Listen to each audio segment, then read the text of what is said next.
మళ్ళీ మనకి రివర్స్ మన తలకి చుట్టుకుంటారు ఆయన. సో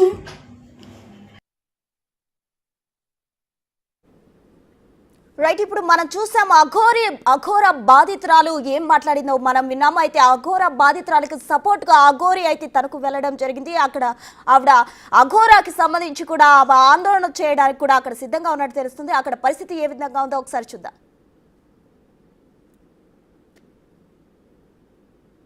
గొడవకు రాలేదమ్మా, మీకు తల్లిలాగా చెప్పండి, నేను గొడవకు రాలేదు. ఆయన మీద కొన్ని అబండాలు వచ్చినాయి, చాలా మంది ఆడపిల్లలు. అదే ఒకసారి వస్తే నేను మాట్లాడతాను. తిరికోడు కాబట్టి దాక్కున్నా అని నేను అనాల్సి వస్తుంది. ఎందుకంటున్నా అంటే నేను విత్ ప్రూఫ్తోనే వచ్చాను. 2 మాటలు ఆయనకు ఫోన్లో నేను 40 నిమిషాలు చెప్పాను. నాన్న మార్చుకొని మెసేజ్లు ఇలా ఉన్నారు, వచ్చిన వాళ్ళతో ఇలా ప్రవర్తిస్తున్నారు, మీరు కూడా ఇలా ఉన్నది, ఇలా మీరు ఇలా అని నేను ఆల్రెడీ అన్నీ చెప్పాను. అమ్మ మార్చుకుంటా అమ్మ అన్నది వింటావా? అది కూడా ఆయన నోటితో మార్చుకుంటా అన్నది వింటావా? వినిపిస్తుంది.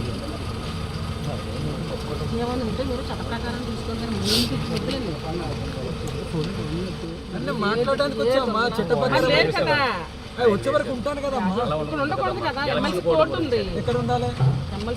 ఇక్కడ ఉండద్దు అనడానికి చట్టపరంగా చూసుకోవాలి. ఎక్కడ ఉండాలి?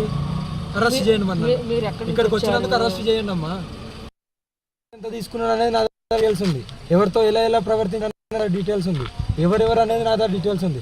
ఆడపిల్లలు కాబట్టి వాళ్ళని ఎక్కడ మీడియా ముందుకు కానీ ఎక్కడ కూడా తేను. కంప్లైంట్ ఇప్పిస్తా.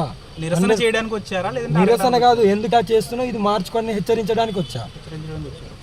ఎందుకంటే ఒక గురువు అన్నప్పుడు హెచ్చరించాలి. నేను ఒక గురువు అమ్మనే కాబట్టి తప్పు చేస్తున్నావు, దీన్ని మార్చుకో పద్ధతులు. అంటే ఆయన ఇక్కడ లేరు అంటున్నారు, మరి లేకపోతే మీరు ఇక్కడే ఉంటారా? అంటే పోలీస్ కంప్లైంట్ ఎవరు? నేను ఇస్తాను, నేను ఎలా ఇవ్వాలో నేను అలా ఇస్తాను. నేను ఇస్తే మామూలుగా ఉండదు. మీరైతే ఎవరైతే ఆరోపణ చేస్తున్నారో ఆ మనిషి ఇక్కడ లేరు అని వాళ్ళ శిష్యులు అంటున్నారు. ఆయన లేరు కాబట్టి మీరు భయపడి దాక్కున్నాడా? దొంగ కాబట్టి దాక్కున్నాడు, అంతే కదా. దొంగ కాబట్టినే దాక్కున్నాడు. అంటే మీరు గతంలో కూడా మా గురువు గారు అన్నారు కదా, మరి మాకు గారు అనలేదు, ఓకేనా. గురువు గారు ఆయన బట్ట కడతా, ఇటు రామ్మానికి బట్ట కడతా అంటే పోయినా. ఎందుకంటే ఒక గురువు అని వెళ్ళాము, అదే ఒక గురువుకి ఇచ్చే వాల్యూ అది. మేము అంటే మీ దగ్గర పక్కా ఆధారాలు ఉన్నాయి? పక్కా కాదు, పక్కా ఆధారాలు ఉన్నాయి, ఓకేనా.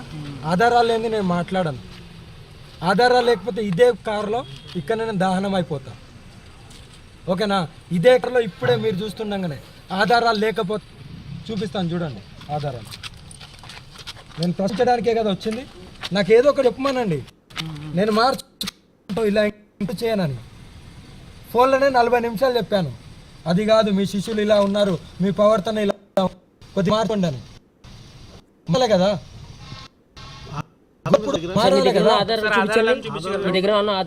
చూపిస్తాను.